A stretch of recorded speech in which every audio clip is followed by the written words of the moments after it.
inti dan tujuan hidup kekristenan.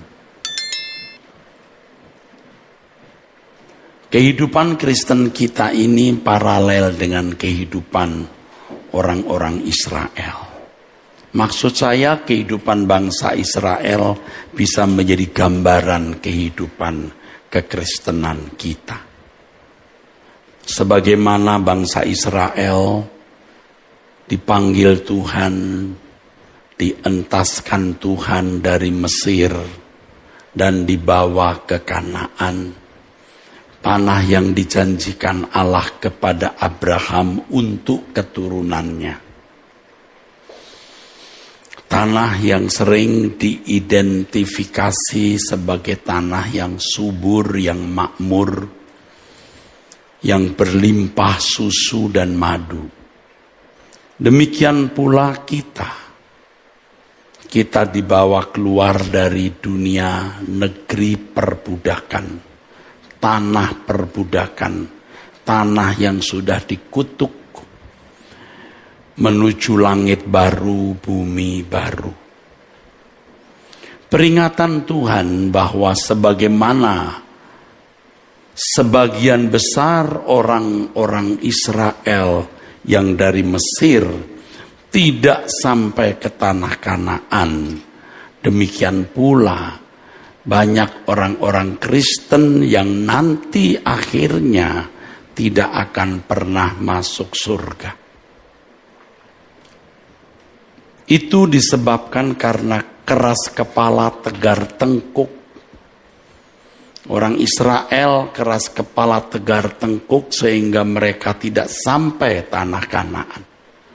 Demikian pula dengan orang-orang Kristen yang tidak mau bertobat dan tidak mau berubah setiap hari. Tidak akan menjadi manusia yang layak masuk ke dalam rumah Bapa menjadi anggota keluarga kerajaan Allah. Alkitab mengatakan semuanya ini telah menimpa mereka sebagai contoh dan dituliskan untuk menjadi peringatan bagi kita yang hidup pada waktu di mana zaman akhir telah tiba. Benar, sebab banyak yang dipanggil, sedikit yang dipilih. Saudaraku sekalian, ini menjadi peringatan bagi kita agar kita benar-benar serius, sungguh-sungguh, dan berjaga-jaga agar kita jangan sampai kandas di jalan. Petrus menulis, menasehati kita.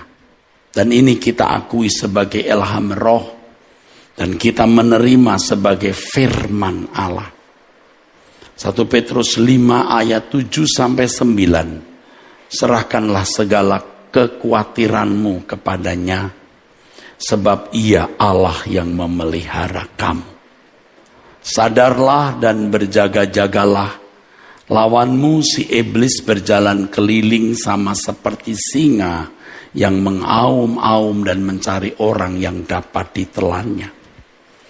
Lawanlah dia, iblis, dengan iman yang teguh, sebab kamu tahu bahwa semua saudaramu di seluruh dunia menanggung penderitaan yang sama.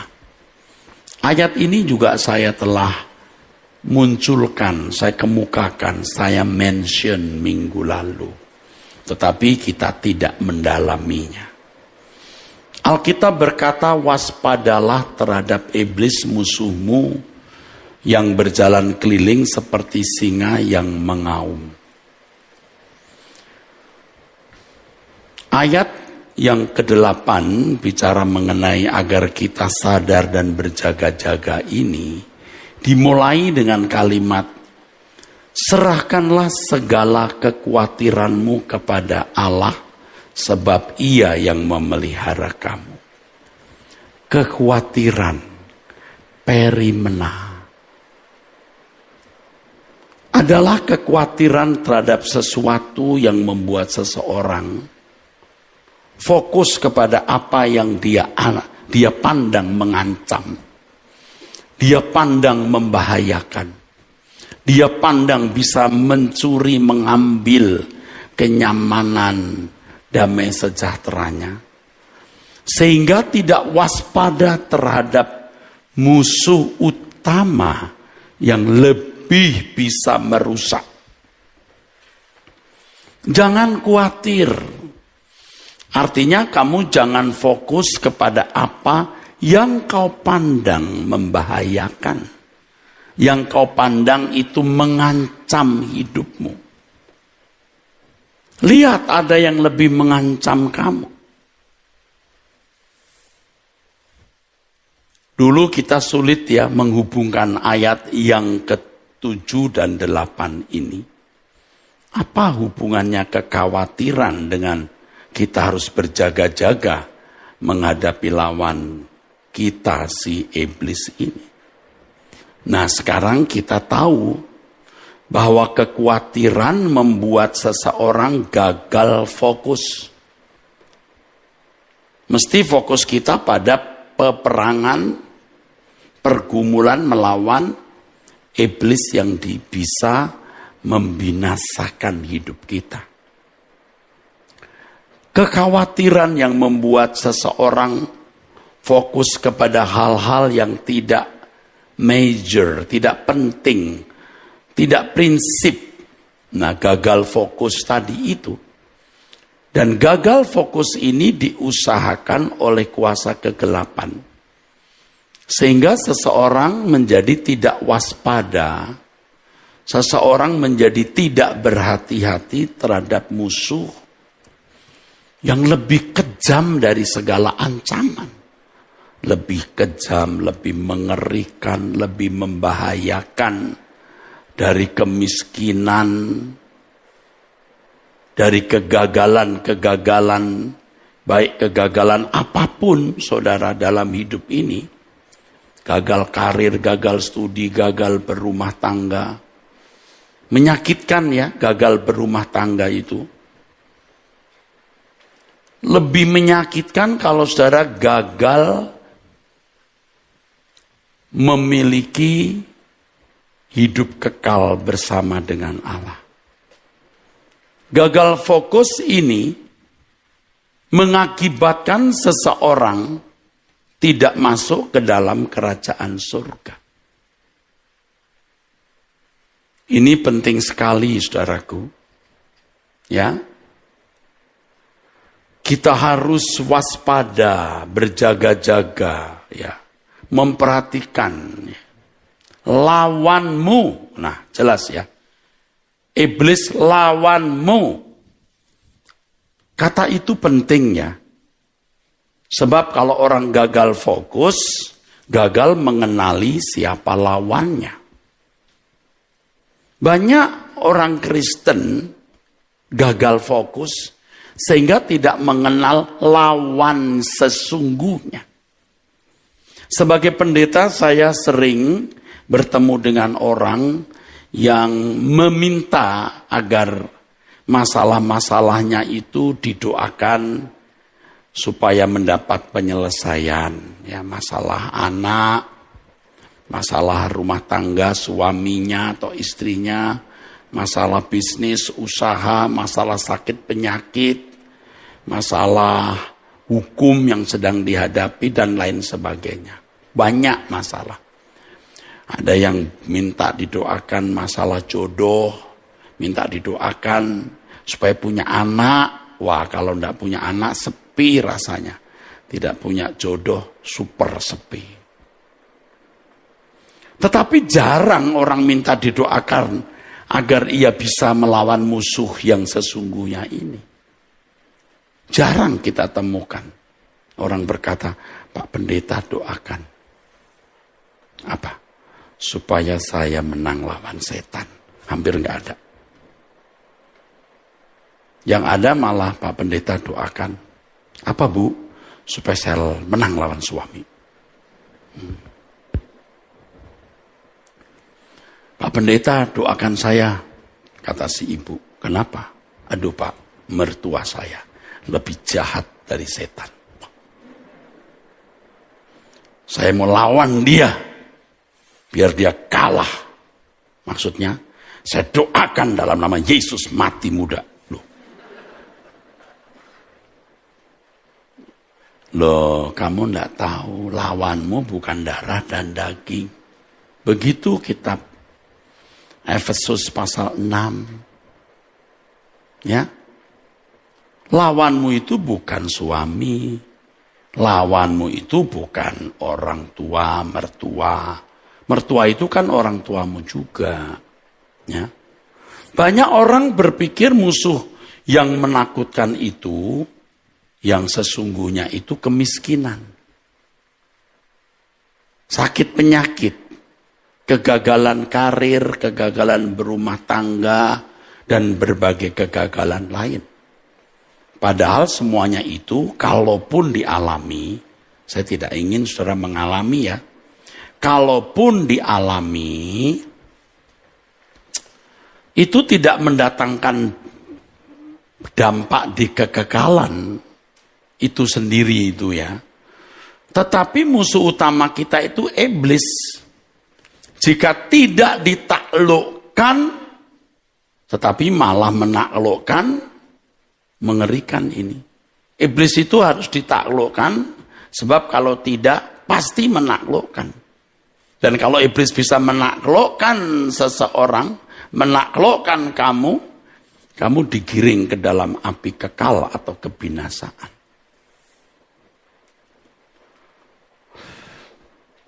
Ada yang berkata kepada saya, Pak Eras jangan doa pelepasan dulu. Ini iblis bisa mengacak-acak hidup Bapak. Bisa.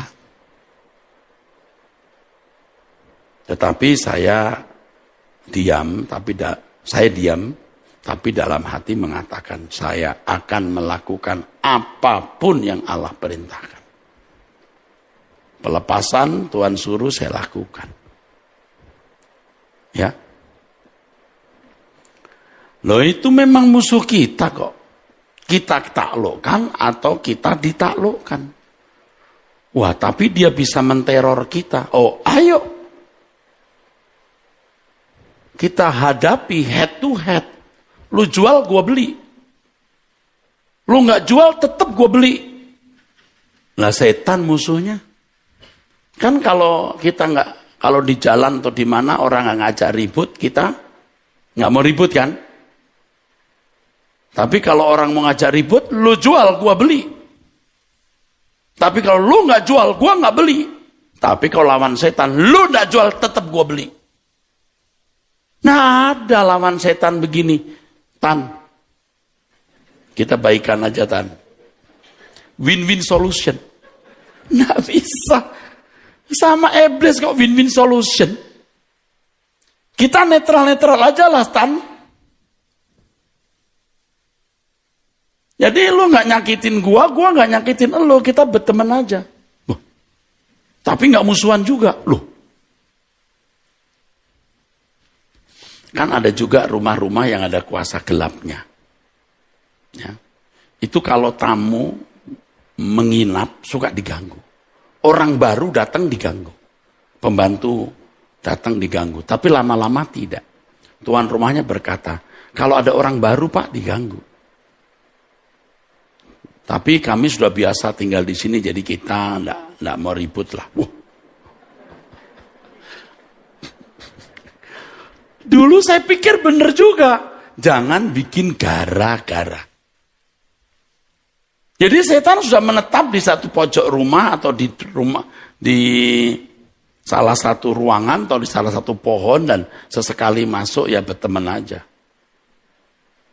Dan kalau di Jawa itu ada saja ya pohon yang kalau orang buang air di situ malam harinya sakit panas. Jadi kalau supaya nggak sakit panas sebelum buang air kecil dia bilang gini, Mbah permisi ya.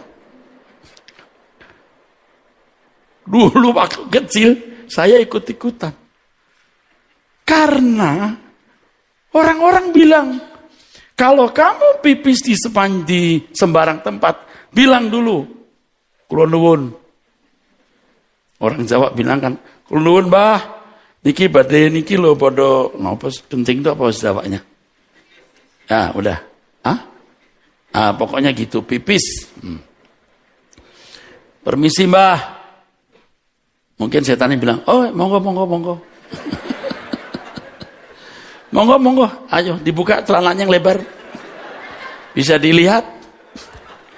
Aduh, apalagi kalau setannya perempuan yang pipis laki-laki. Malah, yang lama-lama ya. Yang banyak, sekalian pipis nanti malam, sekalian dirapel hari ini. Ya enggak bisa. Dulu saya ikut-ikutan. Waktu kecil kita nggak tahu, kita kalau pipis sembarang jalan, sembarang tempat, derek langkung, kula nuwun, pipis nggih. Waduh. Nggak ada kompromi, kalau rumahmu ada setan langsung, kamu keluar nggak dari rumah ini? Hah? Keluar? Setannya bilang, jangan gitu dong. Sebelum lu beli rumah kami udah di sini. Hah? Kamu kan baru beli 5 tahun. Kami tinggal di sini sudah 50 tahun. Dari kakek, anak, sampai cucu, sampai cicit jual rumah ini. Kok lu usir-usir kita, ngajak berantem? Jangan gitu dong. Seperti tuan rumah sebelumnya, hopengan gitu. Tapi saudara nggak mau tahu, ialah masih datang. Wah, langsung setannya ngomong apa ini? Saudara berkata, gua nggak tahu juga. Loh, gimana sih? Bahasa roh ya, Anda mesti punya karunia mengartikan. Langsung dalam nama Yesus keluar kamu, cari tempat lain. Udah, setannya langsung bawa barang-barang ngungsi. Setan tetangga bilang, hei, Mas, mau kemana? Ngungsi. Kamu di situ sudah 50 tahun. Kita 20 tahun di sini aman-aman aja. Aduh, capek dah. Orang Rehoboth.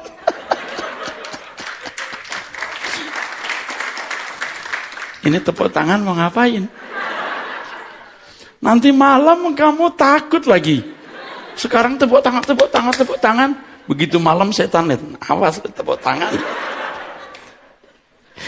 Awas lo tepuk tanganin gua lo. Ntar malam gua samperin lo. Begitu malam gini. Dodi. Namanya Dodi kan? Dodi. Dalam nama Yesus tapi lari. Loh. Iblis itu harus ditaklukkan. Hah? Nggak boleh berdamai. Itu sama kalau Anda punya nafsu-nafsu, keinginan-keinginan daging. Itu harus ditaklukkan. Anda ditaklukkan, Anda menaklukkan. Munculkan seringkali pikiran tertentu. Nah, kita harus tahu, ini Tuhan tidak berkenan. Harus kita taklukkan. Nggak boleh berteman. Tegas. Nggak. Aku berjanji untuk hidup suci. Aku berjanji hidup tidak bercacat, tidak bercelah.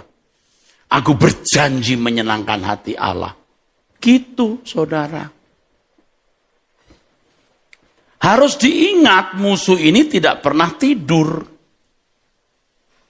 Tidak pernah tidur musuh ini. Dia aktif. Dia kadang-kadang seperti tidak aktif. Seperti ngajak gencatan senjata. Kita harus aktif terus. Ofensif bukan defensif. Nyerang. Dan iblis memang selalu aktif berusaha untuk menarik orang masuk dalam persekutuan dengan kerajaan kegelapan ini. Supaya terhilang selamanya. Jadi kita harus sadar ketika ada pikiran yang salah. Ada aksi orang yang jahat terhadap kita. Lalu kita tergoda untuk membalas kejahatan dengan kejahatan. Setan ini. Tapi kan filsafat orang pada umumnya, maksudnya prinsip dan filosofi manusia pada umumnya kan. Kalau dia tidak kita Hajar Pak, tambah kurang ajar nanti. Tuh prinsipnya begitu. Kalau kita, ya tanya Tuhan. Tuhan mau buat apa ini? Kasihi musuhmu. Itu misalnya. Ya, kalau saudara pacaran dengan orang non-Kristen, nggak usah tanya-tanya Tuhan. Tuhan gimana ya, aku mau tanya, aku putuskan nggak? Nanya. Udah jelas itu. Jelas. Seperti nanya gini, Tuhan ini 4 tambah 4 masuk 8, bener nggak? Ya jelas toh. Tidak boleh begitu. Nonton film porno, film jorok. Tuhan, sebenarnya aku nggak mau Tuhan, tapi terpaksa. Nggak boleh, dalam nama Yesus, buang. Banting itu gadget. Sayang Pak, banting Pak. Ya makanya dihilangkan. Ya, dia mengaum mencari orang yang dapat ditelannya. Berarti orang tersebut bisa ditelan atau memberi diri ditelan. Jangan sekali-kali berpikir bahwa Allah sengaja memberi umpan manusia kepada iblis. Nggak ada itu. Jahat banget Tuhan. Tidak akan. Dia Pak memang ditentukan masuk neraka. Maka diempanin iblis. Tuhan kasih makan iblis. Dia jalan keliling. Dia bukan diem lalu Tuhan kasih manusia untuk ditelan. Dia yang cari manusia. Bukan Allah yang menyodorkan manusia untuk ditelan. Supaya masuk neraka. Jangan salah. Enggak Pak, kalau si A memang Tuhan buat ditelan Roh Kudus. Kalau si B ditelan setan, loh Tuhan kok ngempanin setan? Enggak mungkin, itu salah. Manusianya memberi diri dimakan, ditelan atau tidak. Di sini Allah tidak pernah menentukan seseorang untuk ditelan iblis sehingga masuk neraka. Kalau firman Tuhan berkata agar kita waspada dan berjaga-jaga, maksudnya kita bisa menghindarkan diri dari cengkraman singa iblis itu. Seperti singa ya, ini seperti singa ya. Kalau singa yang benar itu dari Yehuda, the Lion of Judah. Ini just like lion, tapi ini jahat nih, serigala ini. Dengan demikian, apakah seseorang akan dapat ditelan oleh iblis atau tidak? Tergantung saudara, masing-masing individu. Hati-hati saudara. Tuhan memberi kesanggupan setiap orang untuk menang terhadap iblis.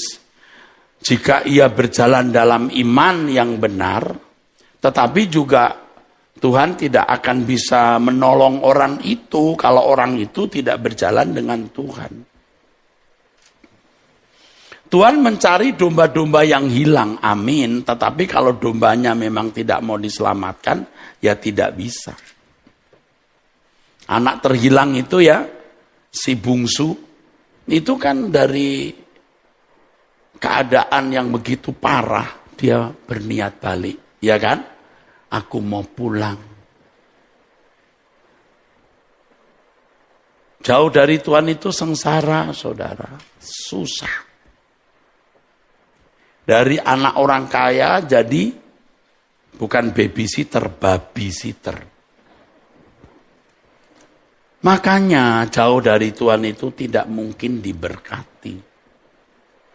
Sebenarnya khotbah saya itu menyangkut ini, tapi belum tentu sampai. Kairos itu anti kemakmuran. Enggak. Harus bisa membedakan antara kemakmuran untuk Tuhan dan kemakmuran untuk diri sendiri. Maksudnya apa? Orang kalau belajar kebenaran, memindahkan hati di langit baru, bumi baru, prinsipnya kesucian hidup, maksimalkan potensi untuk Tuhan, baru Tuhan beri kemakmuran. Dan Anda boleh mengklaim tubuh sehat, ekonomi baik. Sebab kalau tubuhmu sakit, ekonomimu berantakan, engkau tidak efektif untuk Tuhan. Tapi kalau ekonomimu baik, kamu jadi jahat, jadi sombong, jadi angkuh, jadi sewenang-wenang, ya lebih baik jangan kaya. Sebenarnya Anda boleh mengklaim itu boleh. Kalau sudah Anda patut. Dan mestinya kalau orang Kristen yang benar tidak perlu mengklaim. Tidak perlu, Tuhan kok diklaim. Kayak tukang asuransi. Kayak agen asuransi diklaim. Bang, aku mau klaim nih. Abang kan yang ngurusin asuransi saya. Tolongin deh. Tuhan nggak perlu tidak perlu diingatkan, tidak perlu diberi reminder. Nggak perlu. Tuhan tahu. Engkau tidak perlu sakit, engkau tidak perlu miskin, engkau tidak perlu menderita fisik supaya efektif. Itu kemakmuran. Nah, setelah saya mengajarkan kebenaran, sekarang waktunya kita akan mengalami berkat kesembuhan, kuasa Tuhan. Orang ada yang bilang, heran lu Pak Eras berubah. Kamunya yang nggak ngerti. Diajarkan dulu kebenaran baru makmur. Emangnya kamu gak pengen makmur? Jangan kamu lihat kemakmuran itu kayak setan. Nah, dengerin dulu. Kalau ia tidak memindahkan hati di surga, ya kemakmurannya jadi berkat setan yang membinasakan. Kalau perlu setan tambahi lagi sebanyak-banyaknya. Nah, kembali kepada si kunyuk ini. Lawanlah dia dengan iman yang teguh. Tuh, lawan. Ofensif, lawan. Ingat ya. Jangan, kita gak musuhan, juga gak berteman. Jadi, netral. Win-win solution. Jangan dengan sombong berkata, wah dia mau berteman sama setan, kalau saya nggak berteman. Lalu, ya netral aja. Salah itu. Lawan. Sebab kamu tahu bahwa saudaramu di seluruh dunia menanggung penderitaan yang sama. Setan itu memang membuat susah kita, saudara. Liar, penipu. Liar. Ya, singa yang satu ini. Iman yang teguh artinya kesungguhan untuk berusaha mengerti kehendak Allah dan melakukannya. Jadi lawan setan itu bukan kita langsung berhadapan dengan setan face to face, head to head begitu. Ada kan orang yang pergi ke tempat-tempat keramat, ya, lalu mengurapi, itu namanya ngeluruk. Betul ya? Ngeluruk itu ngejar yang salah. Bukan begitu. Saya berapa kali dulu diajak begitu. Datang ke tempat-tempat keramat, tempat-tempat orang mencari apa itu? Harta atau kesaktian. Ngapain begitu? Kalau Tuhan suruh ya mungkin bisa, tapi saya tidak disuruh Tuhan, jadi sorry ya. Kita lawan setan itu dengan mencari kehendak Allah. Mengerti kehendak Allah. Melakukan kehendak Allah. Maka firman Tuhan mengatakan, tunduklah kepada Allah, iblis lari daripadamu. Amin. Loh, ngerti ya? Oh, begitu. Jangan kita datang ke tempat-tempat keramat, kita nggak sadar iblis masuk di kepala kita. Lawanlah nih di sini. Lawan ini di sini. Dengan kebenaran firman kita dikuduskan. Hasrat-hasrat kita disucikan. Hal-hal yang tidak patut tidak kita ingini. Hidup kita bersih. Itu. Iblis lari daripadamu. Ini mestinya dikutbahkan khusus yang ini. Tapi karena masih banyak yang harus saya sampaikan, saya akan teruskan dulu. Dalam hal ini setiap orang dapat memilih Apakah berjalan dalam iman atau tidak berjalan dalam iman. Iman ini bukan keyakinan terhadap Yesus sebagai Tuhan dan Juru Selamat. Maksud iman di sini. Iman itu bisa berarti keyakinan Yesus Tuhan dan Juru Selamat. Betul. Tapi yang dimaksud di sini lawan dengan iman yang teguh, artinya kesungguhan mengerti kehendak Allah dan melakukan kehendak Allah itu. Itu maksudnya, saudaraku. Nah, ini pergumulan, setan itu akan terus membuat kita ini susah. Menderita di sini, nanti kita mesti belajar. Bukan penderitaan karena kurang makan, tidak punya mobil, dan lain-lain. Orang yang benar-benar mencari kehendak Allah untuk dilakukan, mengerti rencana Allah untuk dipenuhi, itu pergumulan batin yang tidak mudah. Itu penderitaan. Nah, banyak orang berpikir bahwa yang penting percaya Yesus Tuhan dan Juru Selamat. Makin yakin, setan makin lari. Oh, bukan.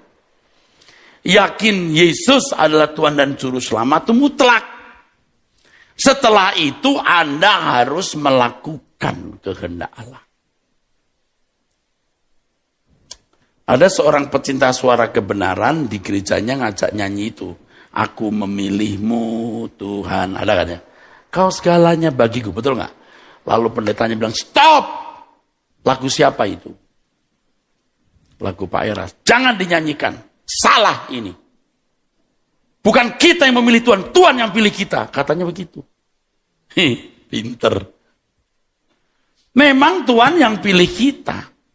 Setelah Tuhan pilih kita, kita memilih taat daripada tidak taat. Katakan amin. Loh, gitu. Seperti dia menangkap aku menangkap dia. Paham nggak? Kelihatannya benar kalimat itu. Bukan kita yang memilih Tuhan. Tuhan yang memilih kita. Benar Pak, pinter Bapak. Tapi cuman kurang naik. Naik dikit Pak, kelasnya apa? Setelah Tuhan pilih kita. Kita pilih taat. Kalau tidak, yuk sama seperti dunia.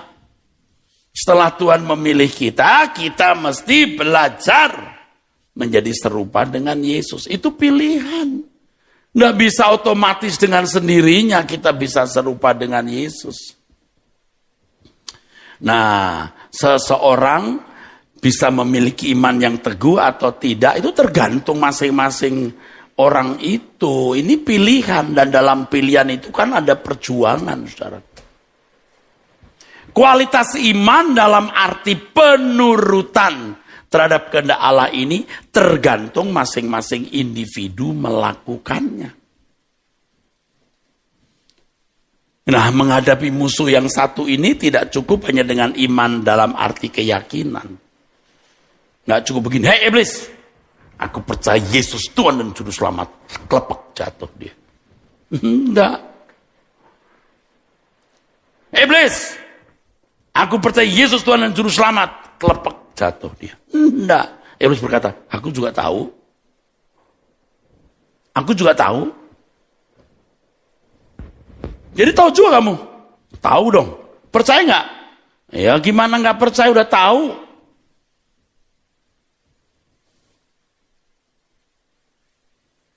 Aku setuju Yesus Tuhan dan Juru Selamat. Tapi jangan ikut-ikut. Jangan ikut-ikutan hidupnya dia. Jangan ikut-ikutan hidupnya dia. Jangan ikut jejaknya. Paham? Amin? Ngerti nggak setan begitu? Jangan berpikir kita percaya Yesus Tuhan dan Juru Selamat lalu setan kelepek jatuh.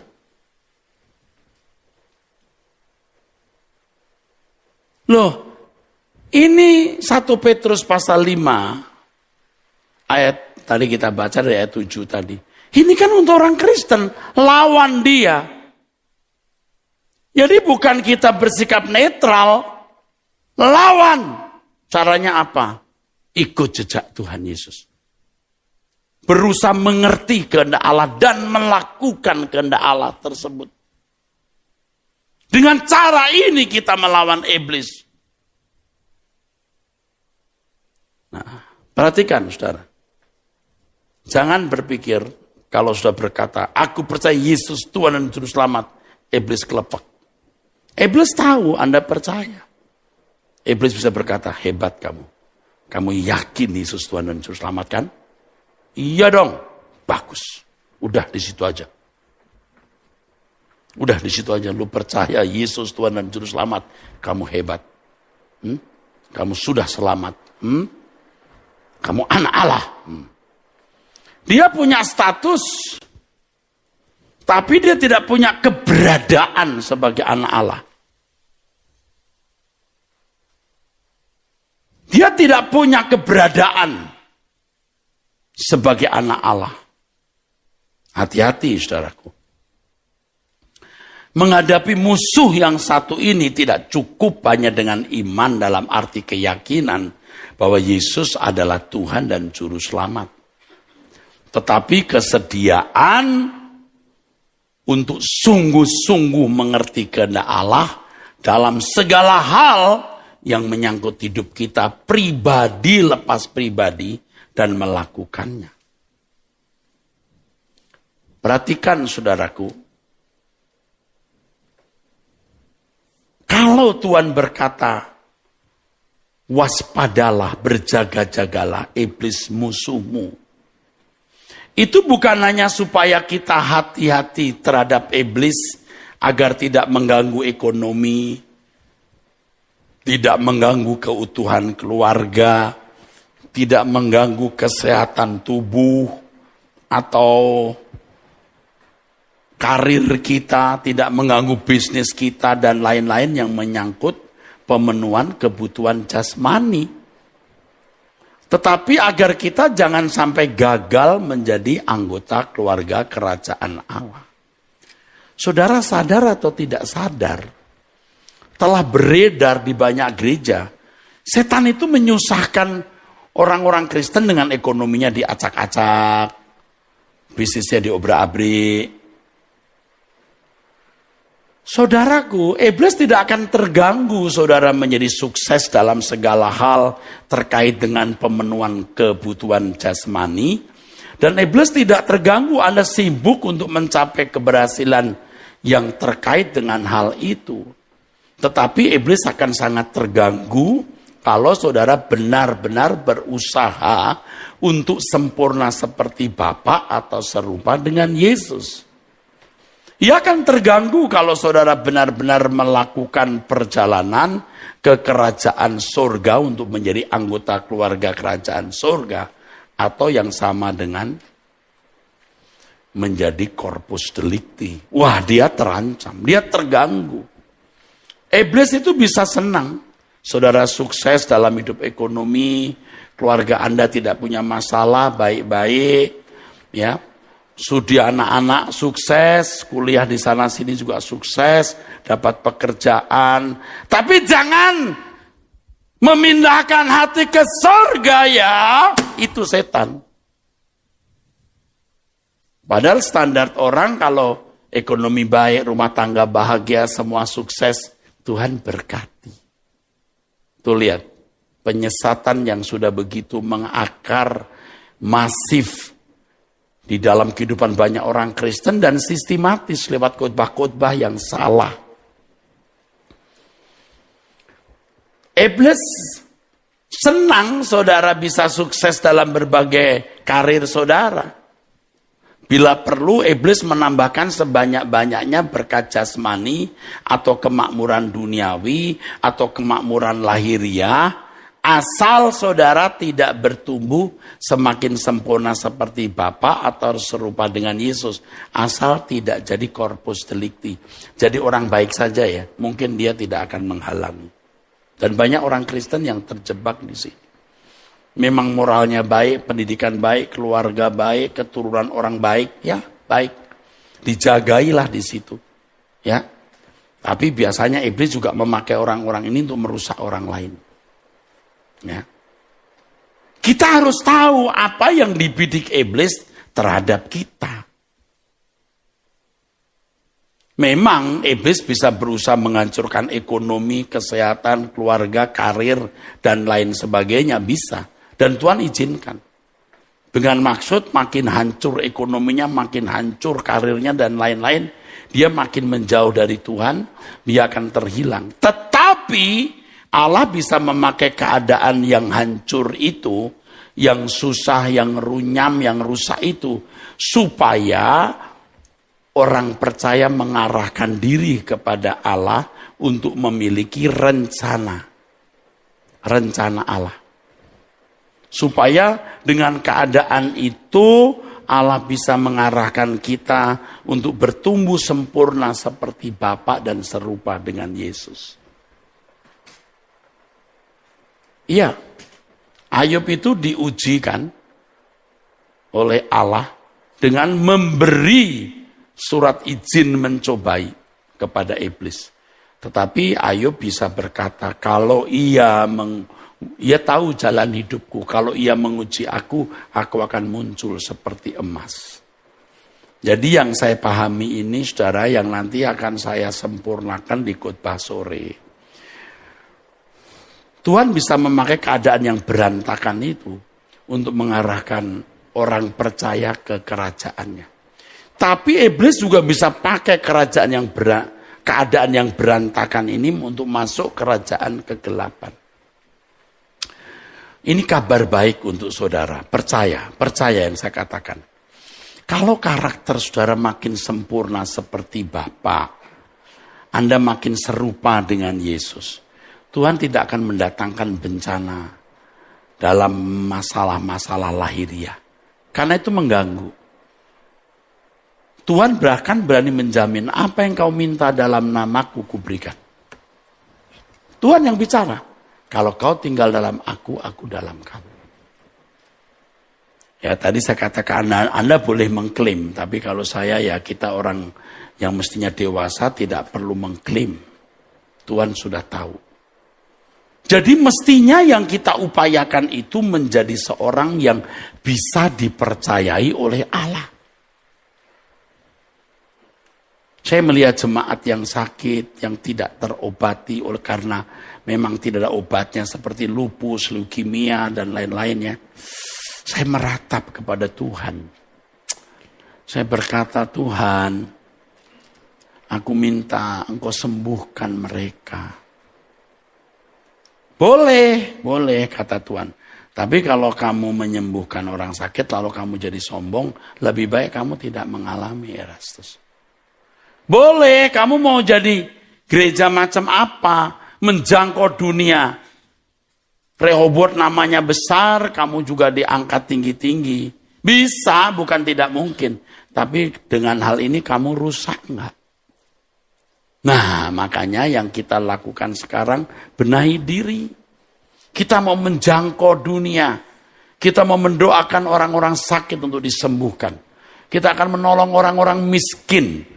Kita akan punya banyak proyek yang mengangkat kemiskinan banyak orang. Tetapi kita siap jadi orang yang tidak cari hormat. Tidak gila hormat. Tidak mengangkat panggung lebih tinggi. Tidak mengibarkan bendera kita sendiri. Tapi mengibarkan panji Kristus. Melalui keadaan sulit Allah bisa mendidik kita menjadi anak-anaknya. Sebab jika keadaan kita selalu baik, kita sulit dinasehati. Kita sulit menjadi sempurna seperti Bapa. Dan kadang-kadang tidak bisa diarahkan ke kerajaan Allah. Saya ulangi supaya saudara jelas. Ini agak ruwet. Iblis itu bukan tidak senang Anda sukses, iblis bisa senang Anda sukses. Asal tidak makin sempurna seperti Bapa dan serupa dengan Yesus ya. Ngerti enggak? Asal tidak memindahkan hatimu ke surga ya. Itu. Tapi iblis akan sangat terganggu kalau lihat orang Kristen makin sempurna, makin serupa dengan Yesus. Tuhan bisa mengizinkan iblis memporak-porandakan, mengobrak-abrik hidup ekonomi, karir, studi kita. Dan Tuhan bisa memakai ini untuk mengarahkan kita ke surga. Sementara iblis mau mengarahkan ke kerajaan kegelapan. Seperti apa yang dialami Ayub. Dan ini bisa terjadi dalam hidup semua orang Kristen. Pasti. Saudaraku, pasti. Nah, Tuhan bukan tidak ingin kita ini sehat, makmur, kaya, jasmani, dan tidak berpersoalan dengan dalam persoalan-persoalan hidup secara umum. Tuhan bukan tidak senang. Tuhan mau Anda makmur. Tapi kemakmuran untuk Tuhan. Amin.